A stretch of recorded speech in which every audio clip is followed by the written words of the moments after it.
Зима валит нам. А мы идем на стройку работать. Сегодня будет снежная смена, холодная. Всем, друзья, привет! Очередной выпуск у нас на канале. Не забываем подписаться, нагрузить лайками, проверить колокольчик. Иду на смену после выходного дня, одного единственного.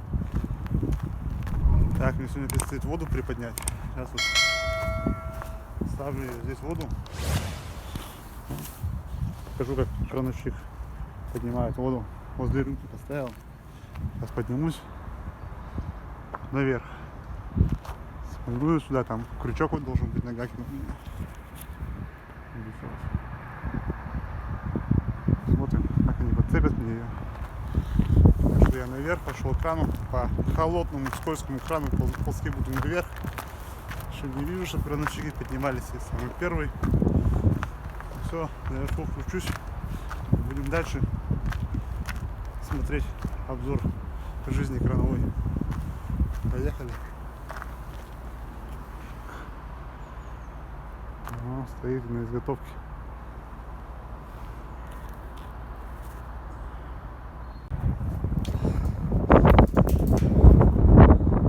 Такие вот пейзажи зимние. Сначала идут снег. Сегодня хорошо, походу, будет валить. На ветру аж руки замерзают. Город стал в пробке.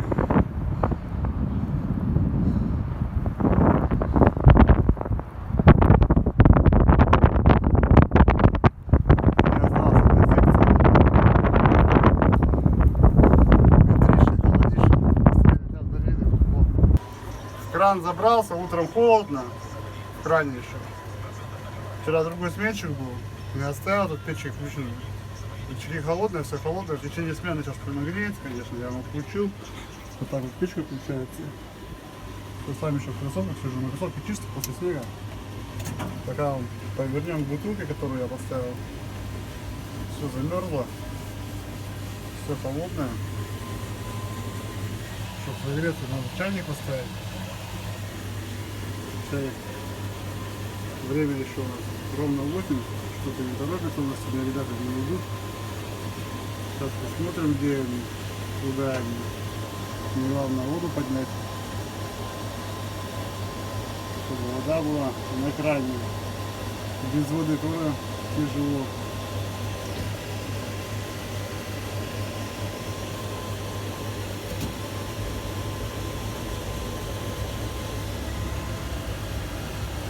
Поставил на уровне рюмки, потому что я знаю, на каком выйде стоит рюмка.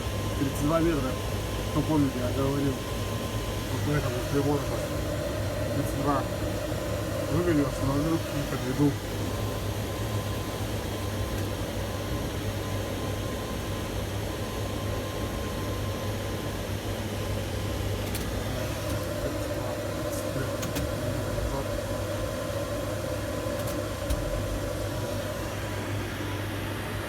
Не страшно. Надо майновать бутылку. Стоит. Это не будет.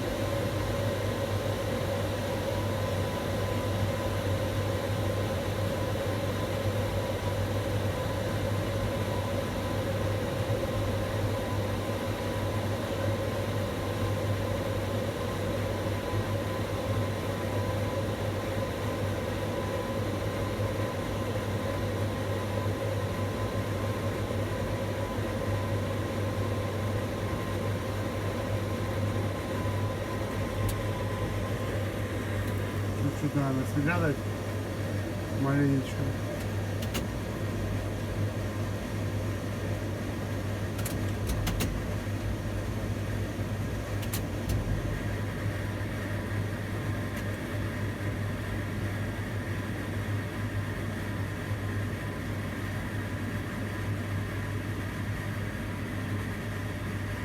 Все. До самого низа нельзя опускать придовую подвеску нельзя на землю положить, а то трос грузовой, скипел, натянется, растянется, расслабится, и надо будет его перетягивать. Ладно, ждем рабочих, сейчас подойдут, посмотрим, как они подцепятся. Ну вот, вроде подтягиваются на работу все. Сейчас посмотрим, кто увидит, не увидит, подцепят меня.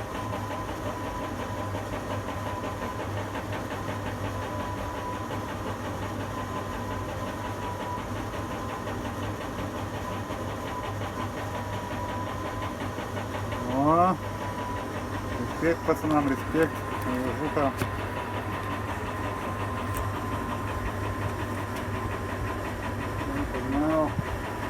Погнала водичка наверх.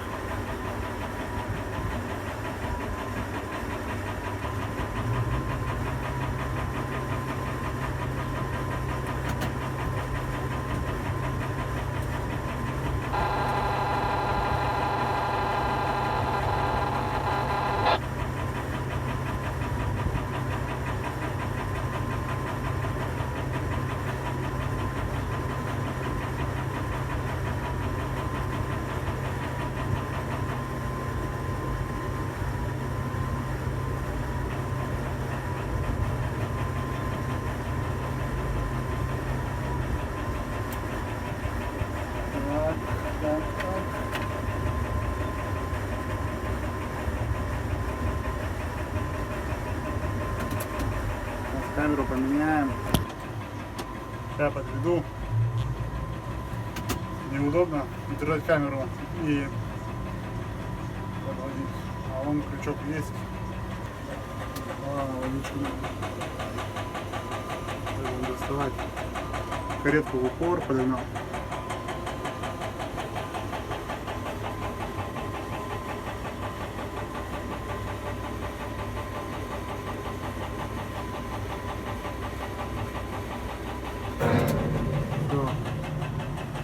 Сейчас заверну вот так вот.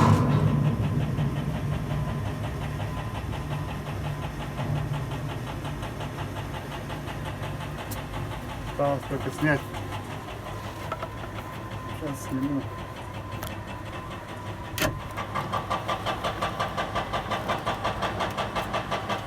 Все. На базе водички.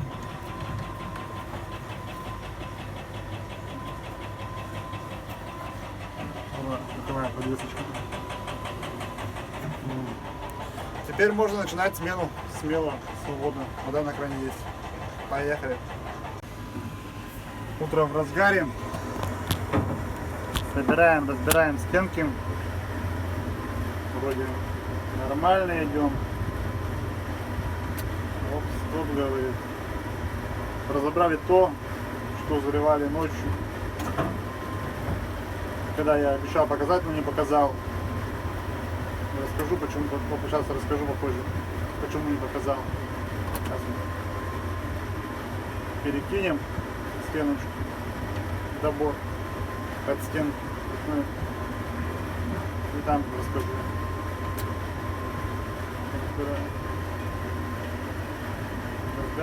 Разбирать тоже надо уметь правильно. Они вроде карты отдирают нормально, не рвут краном-то. Если бы краном рвали, так уже давно бы рубль пошла. Потому что я-то наверху, они внизу. Они культурно вроде отдирают сначала, а потом просят завировать. Не так что давай краном дернемся. Но вот чувствую листовые, у них там вот нормально там прилипли к стену к бетону. Их может быть придется их краном вытягивать. Это очень не есть хорошо краном вытягивать.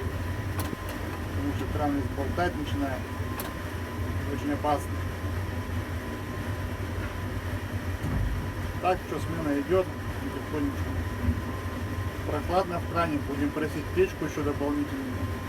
Вроде дует вот это, там дует, и сзади калорифер стоит. Ой, калорифер, масляная печка. Но все равно этого мало.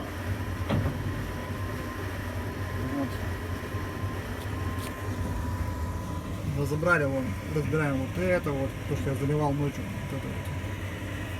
Все разбираем. Сейчас расскажу, как заливка ночная происходила. Не ночная такая, а вечерняя была заливочка. Майна просит. Надо успеть и смайновать, и камеру переставить. Заливали мы ночью, вечером. Я не стал вам показывать. Почему? Потому что темно. Как помните, была дождливая погода. В дождливую погоду вообще, скоро на высоте крана, внизу плохо все видно, тем более на монолите. Если вот сейчас снег белый выпал, он отражает белый, ну, свет отражает с прожекторов, все и более-менее видно. А вот ночью, когда был дождь, бетон он серый, а когда вот прошел, он уже водой пролил, он вообще стал черный, темно-серый.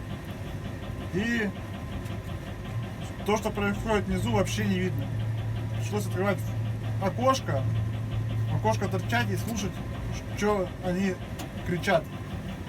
Ладно, не долбил снизу вот это, ну, не было другого постороннего шума, только мы работали. Я все слышал нормально, на высоте 50 метров. Это не маленькая высота. Свыше 36 метров уже надо рацию, а я на 50 метров. Все, он мне махал, показывал, все мы, ну, залили все хорошо, без эксцессов и без прецедентов. Но лить вечером без рации и когда прошел дождь, гораздо сложнее. Если простой, дождя бы хотя бы не было, просто бы хотя бы был сухой бетон, он уже на фоне рабочий в темном, перчатки у них темные, все темное, и все сливается в одно черное. И получается просто темнота, в темноту заводишь банку, банка сама тоже черная. Не знаю, надо какие-то придумывать перчатки, допустим, там, если бы у монтажников были перчатки, а у них на обратной стороне какие-нибудь светоотражающие полоски, вот это было бы удобно, я считаю, чтобы видно было, что, ну, хотя бы просто руку движения видно, куда подводить. А так вообще не видно. И скажу, вот почему я не показал заливку ночную, потому что ничего не было бы видно, просто ничего не видно. Так что опасно это все было, но залили все равно, куда деваться-то, стройка. Не бросишь, не уйдешь, но по рабу замечание сделано, но опять ссылается на заказчика, что заказчик жадный. Посмотрим, что будет дальше. Пока работаем, вроде закрепляет меня за этим объектом, вроде бы, ну и там видно будет, будем разговаривать, спускаться. Вначале посмотрю, когда в конце месяца как-то беля подпишу, там уже посмотрим, что это с этим объектом делать. Все устраивает, работают по кранам толковые ребята, у них нет лишних движений. Вот мы сейчас сняли опалку, перенести сюда, поставили сюда, уже все, знаешь, как у этих, как у роботов все, в компьютере все запрограммировано, куда что ставить, все знают. Молодцы. Лишний раз опалку не гоняют.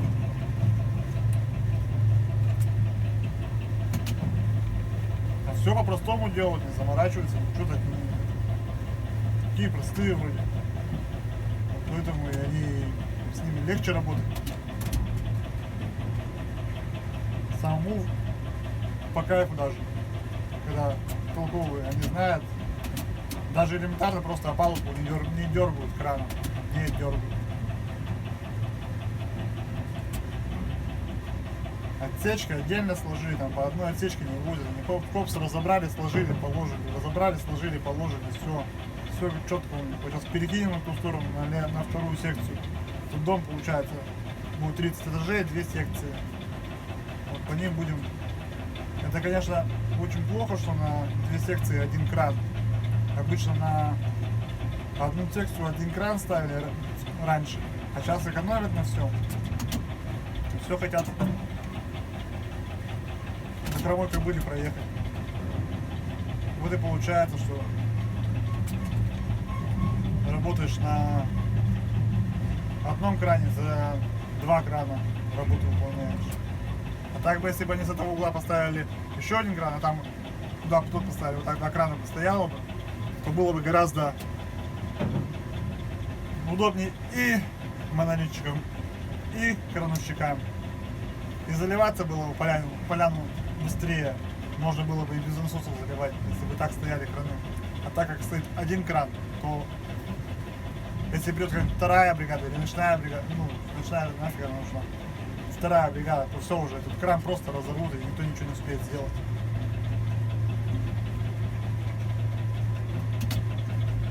Так что вот такая вот ситуация. Пока вот скинули то, что есть. Внизу я складирую. Он готовит, сразу знает уже куда, что идет. Что наверх, а что на монтаж. На монтаж, по ходу дела, сложил так в ряд.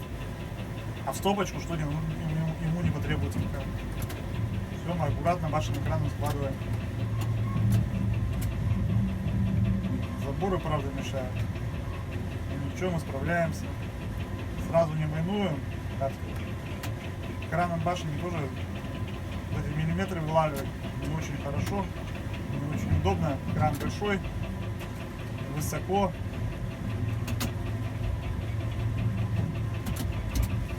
Вот такая вот ситуация. Подписываемся, друзья, на канал. Нагружаем лайками, продавляем колокольчик. Будем дальше включаться, показывать сейчас буду, как работаю сегодня. Сегодня вот снежный покров образовался, посветлее на настройке. И работать как бы будет вечером попроще, я думаю. Даже если будет бетон, если будет. Самое, говорю, это вот когда дождь, все темно. И в такое время решила заливаться.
Так сидишь, работаешь, смена идет. Сверху-то хорошо сидишь, все видно. И машины все видно, и где каждый работник, ну все сверху видно. И вот так вот смотришь. Опс, тачка знакомая. В тот раз еще видел ее. Человек оттуда знакомый, до боли выходит, переодевается.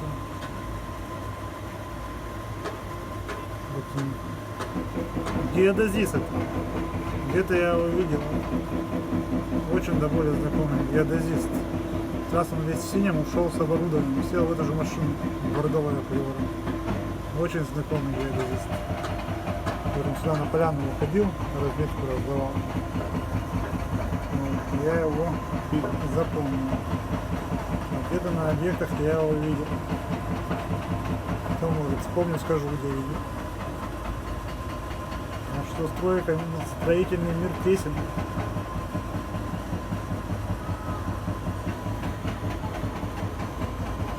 Сейчас посмотрим. Геодез, не геодез. Раз геодезическим оборудованием с тахиометрами, вон, да, белую каску одевает.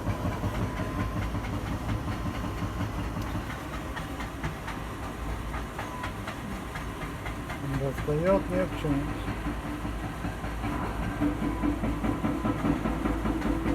Да, чемодан желтый.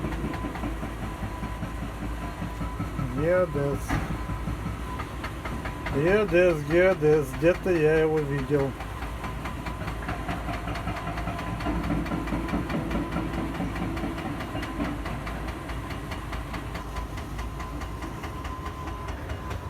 Тесен строительный мир.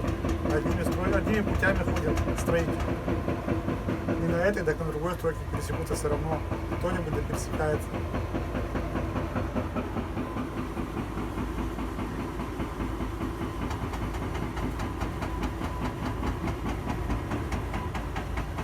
С тахиометром тренога, как он называется-то еще? Теодолит там.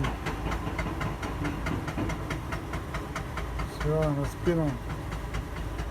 Погнал работать.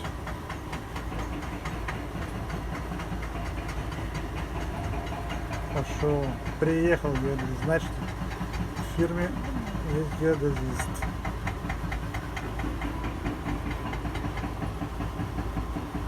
Ну, там проходная у нас.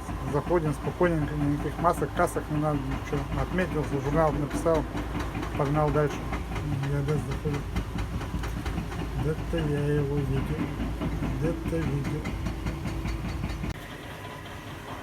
Вот так вот потихонечку, помаленечку проходит моя смена на кране. Перекидываешь опалубку, собираешь, ставишь, вечером заливаешь. Одним словом, монолит. Пока нету каменщиков, пока нет никого другого, это все хорошо. Все спокойненько. Так что, друзья, время у меня подошло уже обеденное. Обеденное время у нас 12:04. Уже никого под краном нету. Обед у меня греется вот так вот, под печкой. Так что время обеденное это у нас совсем другая история. В следующих выпусках поговорим об обеде, обо всем остальном. Так что не забываем подписаться на канал, нагрузить лайками, продавить колокольчик. Поехали дальше. Всем удачи, до скорых встреч.